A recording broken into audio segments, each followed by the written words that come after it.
श्री दुर्गा सप्तशती कथासार अध्याय 3. दैत्यांचा असा संहार झालेला पाहून दैत्यांचा सेनापती चिक्षूर खूपच संतापला. रागाच्या भरात पुढे सरसावून त्याने भगवती देवीवर बाणांचा वर्षाव केला. तेव्हा त्या जगज्जननी अंबिकेने हसत हसत आपल्या बाणांनी त्याचे बाण तोडून टाकले. त्या दैत्याचे सारथी व घोडे मारले. त्यानंतर धनुष्य व ध्वज छेदन केले.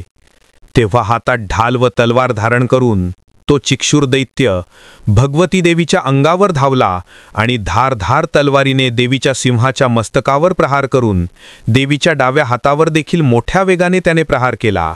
परंतु भगवती देवीच्या भुजेचा त्याच्या तलवारीला स्पर्श होताच त्याची तलवार तुटून पडली. तेव्हा त्या दुष्ट दैत्याने हातात शूल घेतला, पण क्षणाचाही विलंब न करता लगेचच देवी भगवतीने आपल्या शूलाचा प्रहार त्या दुष्ट दैत्यावर करून चिक्षुराचे शिर धडापासून वेगळे केले. हे पाहताच हत्तीवर स्वार होऊन दैत्य सेनापती चामर चालून आला व त्याने भगवती देवीवर आपली शक्ती सोडली. परंतु महामाया अंबिकेने ती शक्ती चूर्ण चूर्ण करून टाकली. तेव्हा त्या दैत्य चामराने क्रोधाने शूल हातात घेऊन भगवती देवीवर फेकला. देवीने आपल्या बाणांनी तो शूलही तोडून टाकला. इतक्यात देवीच्या सिंहाने उडी मारून दैत्य चामराला हत्तीच्या मस्तकावरून खाली ओढले व पंजाच्या झपाट्याने मारून त्याला यमसदनाला पाठवले.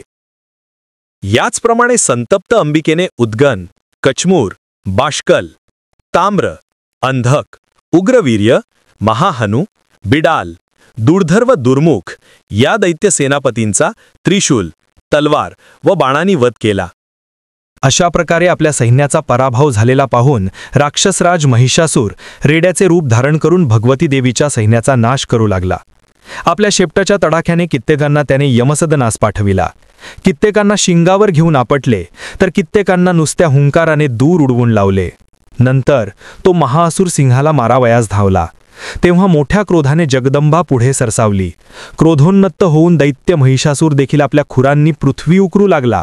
आपल्या शिंगावर मोठे मोठे पर्वत घेऊन ते देवीच्या दिशेने फेकू लागला. तेव्हा त्या दैत्याच्या पराक्रमाने त्रैलोक्यात हाहाकार उडाला. तेव्हा भगवती देवीने आपला पाश मोठ्या आवेशाने फेकून दैत्य महिषासुराला पाशाने बांधले. तोच त्या दुष्ट दैत्याने रेड्याचे रूप टाकून अचानक सिंहाचे रूप घेऊन प्रकट झाला. तेव्हा भगवती देवीसुद्धा हातामध्ये तलवार घेऊन त्याचे मस्तक उडविण्यास उद्युक्त झाली.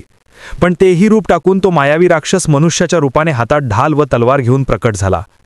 तेव्हा त्या महामाया अंबिकेने आपला धनुष्य उडून बाण वर्षावाने त्याला झाकून टाकले. नंतर तो राक्षस हत्तीच्या रूपाने प्रकट झाला. तेव्हा त्वरा करून भगवती देवीने खड्गाने त्याची सोंड तोडून टाकली. तेव्हा पुन्हा रेड्याचे रूप घेऊन तो महिषासूर त्रैलोक्याला व्याकुळ करू लागला. क्रोधावश चंडिकेने आपल्या हातातील पात्रामधून मधुपान केले व डोळे लाल करून ती महिषासुरावर रागावली. इकडे बल व पराक्रम यांनी उन्मत्त झालेला राक्षस महिष मोठ्याने गर्जना करू लागला व आपल्या शिंगाने भगवती देवीवर पर्वत फेकू लागला. तेव्हा त्या जगतमातेने आपल्या बाणांनी त्या पर्वताचे चूर्ण केले व त्या दुष्ट दैत्याचा वध करण्याचा निश्चय करून त्रिशूलाच्या प्रहाराने दैत्य महिषासुराला तिने खाली पाडले. तेव्हा तो दैत्य महिषासूर उच्च स्वराने गर्जना करू लागला. तोच अंबिकेने आपल्या तलवारीच्या एकाच घावाने त्याचे मस्तक छाटून टाकले. त्या प्रसंगी भयभीत होऊन सारी असुर सेना पळत सुटली.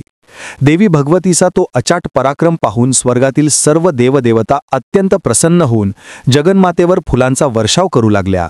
अप्सरा नाचू लागल्या व गंधर्वगण भगवती देवीची स्तुती प्रेमाने गाऊ लागले. श्री दुर्गा सप्तशती कथासार अध्याय 3 समाप्त. व्हिडिओ आवडल्यास व्हिडिओला लाईक, शेअर, कॉमेंट आणि सबस्क्राईब करा. शेजारील बेल आयकॉनचे बटन प्रेस करा म्हणजे तुम्हाला माझ्या येणाऱ्या नवीन व्हिडिओचे सर्व नोटिफिकेशन मिळेल. व्हिडिओ बघितल्याबद्दल धन्यवाद.